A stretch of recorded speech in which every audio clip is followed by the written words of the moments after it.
In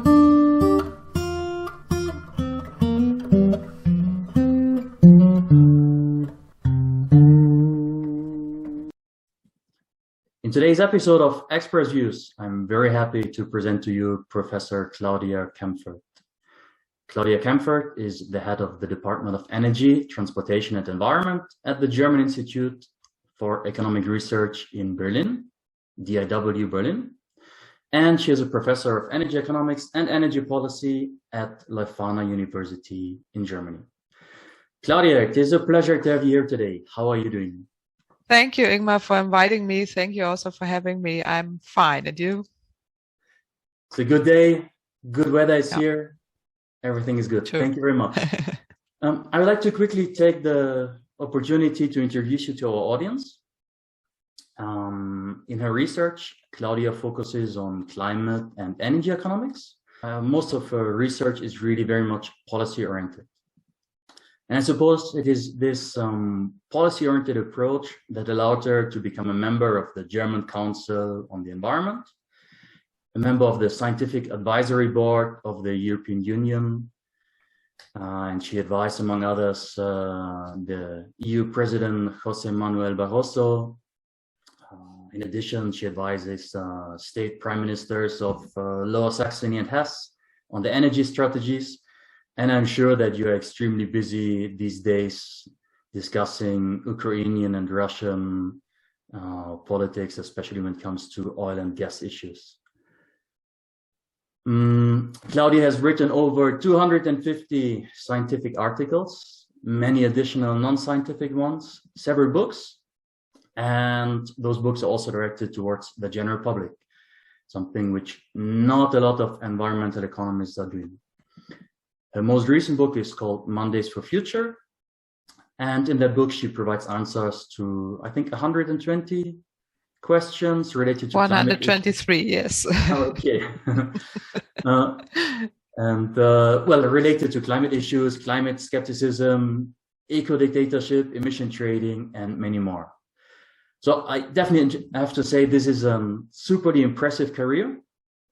And I hope I have not forgotten anything. No, I'm fine. No. It's a good introduction. Thank you so much for summarizing it. Claudia, you know that the Express Views work a bit like a snowball fight. I throw a question at you, and you throw the first answer that gets to your mind back at me. Are you ready? I'm ready. Yes. Tell me, what is your favorite article in environmental economics?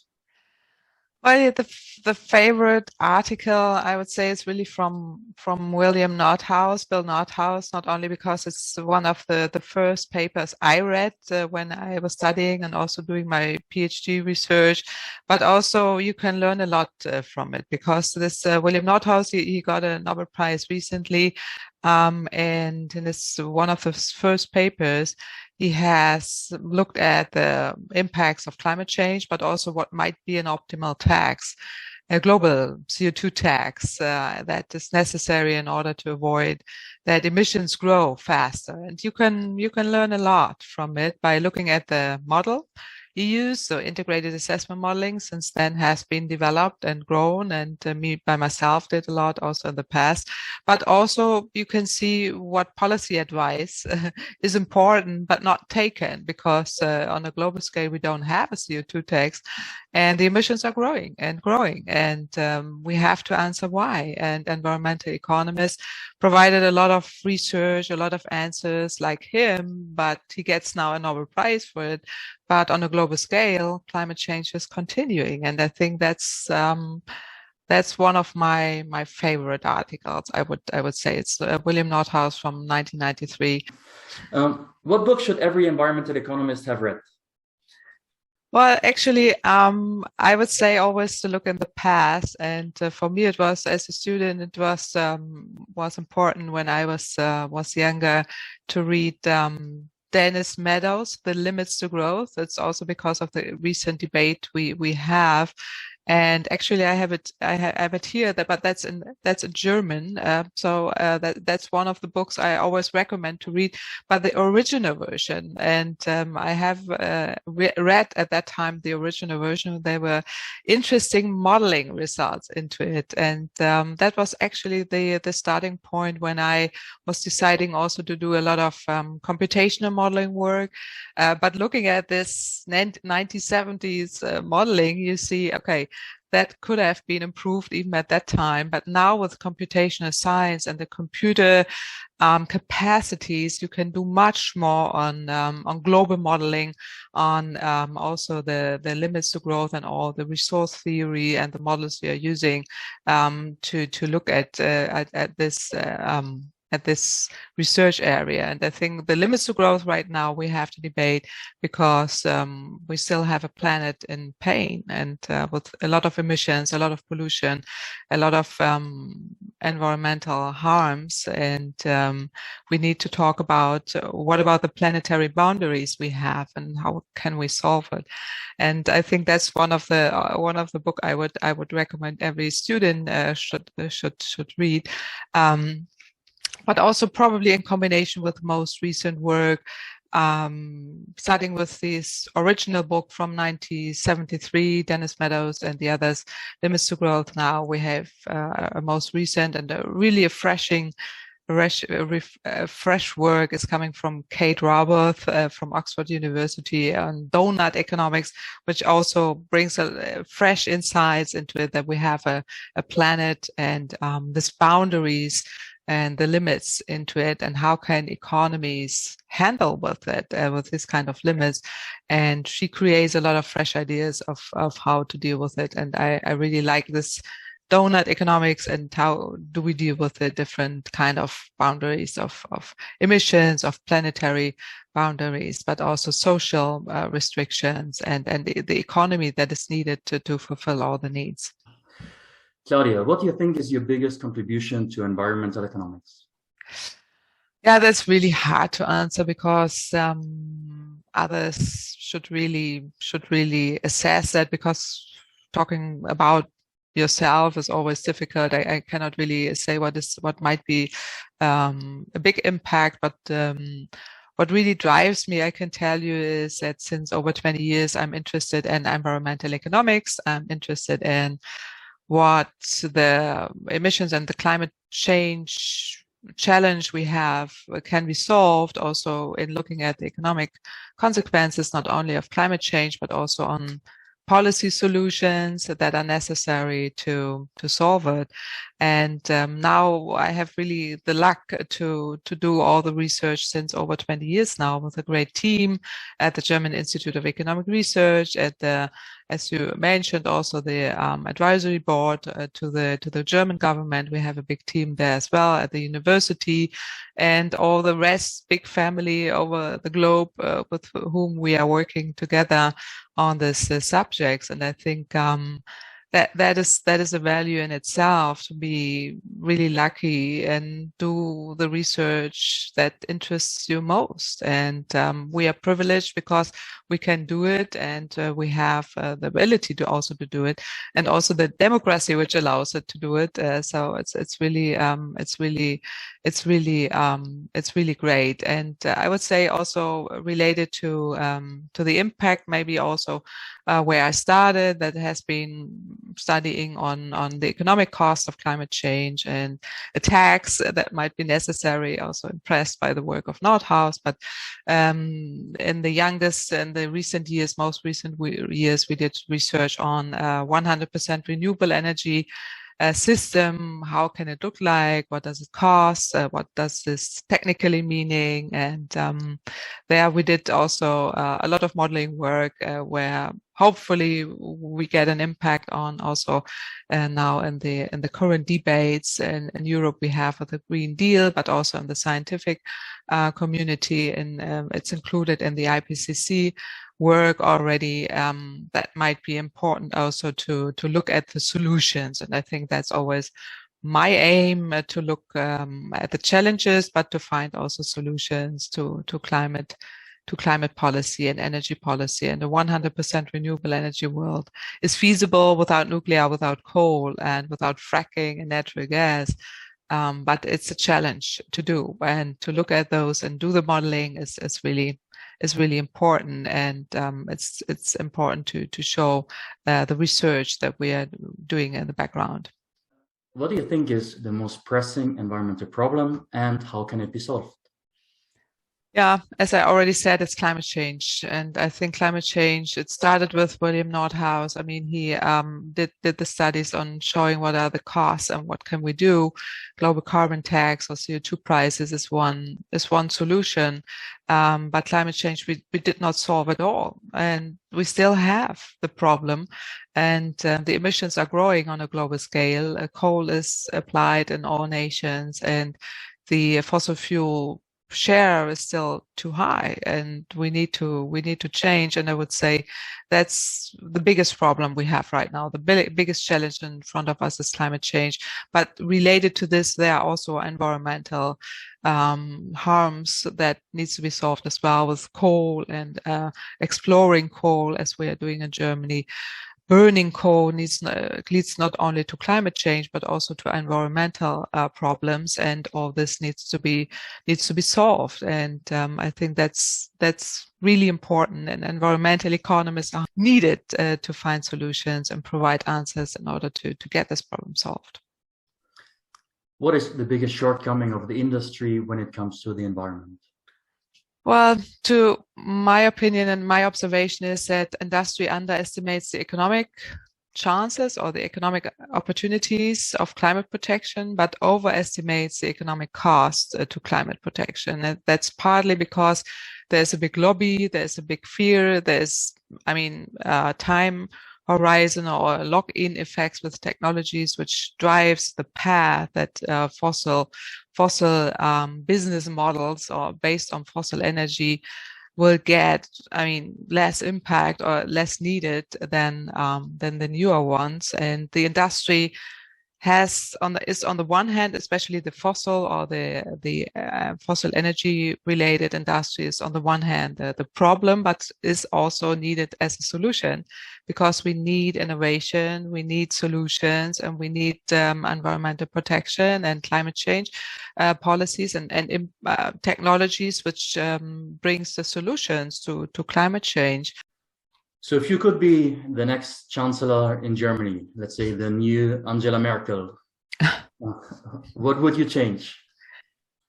Well, I would immediately aim a full supply of renewable energy, of getting rid of coal and nuclear and natural gas, and replace it by renewable energy. That is solar, wind, battery technologies, electric mobility, energy saving of the houses, insulations of buildings, using heat pumps in the buildings. And that's what we urgently need.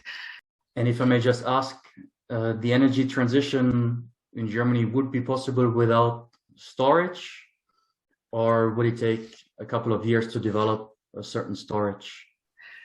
Well, we don't need time to develop it, because technically we have it, and we have large amount of storage options like pumped hydro storage, batteries are available, but we need to include it into the system. And right now we don't have the market incentives to include it into the system, because the whole incentive system is based on big power plants like coal and gas and nuclear, but less to a more decentralized, fragmented, and also more participatory approach of renewable energies.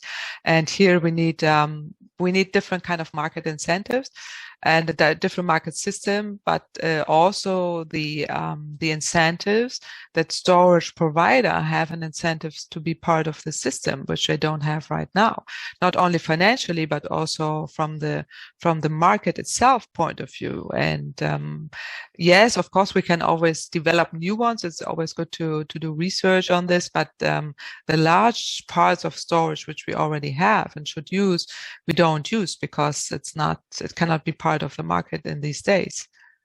Are you optimistic or pessimistic about us being able to tackle the world's environmental problems? Well, I'm always optimistic since ever and will be. And I'm still optimistic, I would say. But I mean, from the European Green Deal perspective, we are slowly moving into the right direction. So we can see here a lot of progress and innovation and the steps in the right direction. Also, probably from the German side, if we look at the new government. But looking at the global scale, we cannot be really optimistic because there's still too much fossil energy in the system. And of course, we have the Paris Agreement. We have this climate treaty that says we will decrease emissions on a global scale. And a lot of countries are providing also goals to become carbon neutral, but the progress is much too slow. And we see the climate change is ongoing right now with a lot of extreme events already all over the globe. Let's hope you can convince the governments that you're advising that, well, your path is the right way. Yes, we all hope that, but obviously we see some steps in the right direction, but then steps back. So hopefully we will solve it. Let's go to something slightly more positive. Which environmental economist do you admire the most? Well, I really admire all environmental economists who are not despair in the face of the advancing climate crisis, as I already said. I mean, especially since the climate change is progressing now so brutally and also so hard and so intensively. It's now for the last 30 years that environmental economists in particular have not been really either heard in the debates, but also very much in the scientific debate. So each researcher must despair, and I hope they will not, but I really admire those, especially also female environmental economists, those who managed also to establish themselves in this discipline. And you have here also in your video sessions different which I really also admire most. And they have, I mean, we have to provide a lot of research and scientific knowledge for the research, and to bring also research knowledge into the broader knowledge. But very important, I think, are those who have done that in the past, and those, of course, who got a Nobel Prize for it. And that's on the one hand also female economists, environmental economists, both Elinor Ostrom and Esther Duflo. And Elinor Ostrom and I have studied also during my studies when I was younger, and Esther I know already. I mean, she's young, and she's also doing a great work also on alleviating poverty. She looks at different kind of angles of environmental economists, and she did also in the past more on environmental economics, but now both ask for collective action, and collective action is something which we really need in both the fields of climate but also environmental economics. So to my opinion, we have many options to admire all environmental economists, but I would say these two both I really like. Yep. In Ostrom, for example, was amazing. With whom would you like to write your next article? Well, clearly with William Nordhaus. He got not only, not because he got a Nobel Prize, but as I said at the very beginning of our interview, it's the paper with I'm starting. I really started research from his first paper related to that topic, and still do. But now, to me, it would really be interested to see his view and get his insights of how he looks back of the last 30 years of providing knowledge and showing the solutions, and why don't we have the CO2 tax? That would be my title of the paper. Why don't we have the solution? Will Nordhaus provide it? And would like to get here his insights and his views on it. Last question, a bit more personal, if I may. Sure. If you could spend 1 hour with a person of your choice, who would it be? That's really it's a hard one. It's really a hard question, and it's really important. One person of my choice would be Ada Lovelace. Who's Ada Lovelace? She lived in the 18th century, in the 19th century, sorry, from 1815 to 1850 something. That was at that time, she was a researcher in the 19th century where girls and women were considered as untalented in disciplines such as mathematics or science. And she was a mathematician, a scientist. But she did at this time, Ada Lovelace did her research, although she was completely discriminated. And what she did at the end, she wrote the first algorithm, and she did as a mathematician, the first algorithm for the first computer.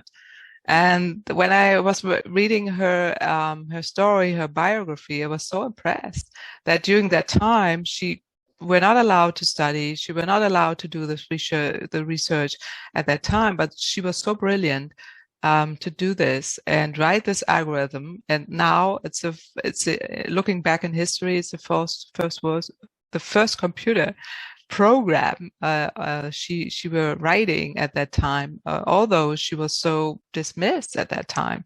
And I really recommend to read her biography. And I really like to look at those kind of female researchers which are not known, simply because at that time they were not allowed to do that, or they are just, ignored. Always ignored, and we did that since many centuries now. But to me, and that's really I'm interested in. I'm always interested in these kind of great women in history who were not known and ignored, but she nevertheless did what she liked. And to me, by just reading her biography, I would say it would be definitely a person I would like to meet and talk with. Well, Claudia, that was the last question. I sincerely thank you for having taken, your time off your busy schedule for answering these questions, which I really liked. I think they gave really good insights in what you're doing, why you're doing this, and what should be changed. So I hope that the German government will be listening, and they will, at least go much further in their path towards sustainable development and leave oil, gas, and coal behind, and nuclear. Yes, well, to Germans, nuclear, to France, not. But thank you, Ingmar, so much. It's really great. I really appreciate what you do in interviewing and doing this great interviews with a lot of environmental economists, and shed lights also on the brilliant work of all the researchers you have interviewed. So thank you for having me. I really feel honest to be part of it. Thank you so much.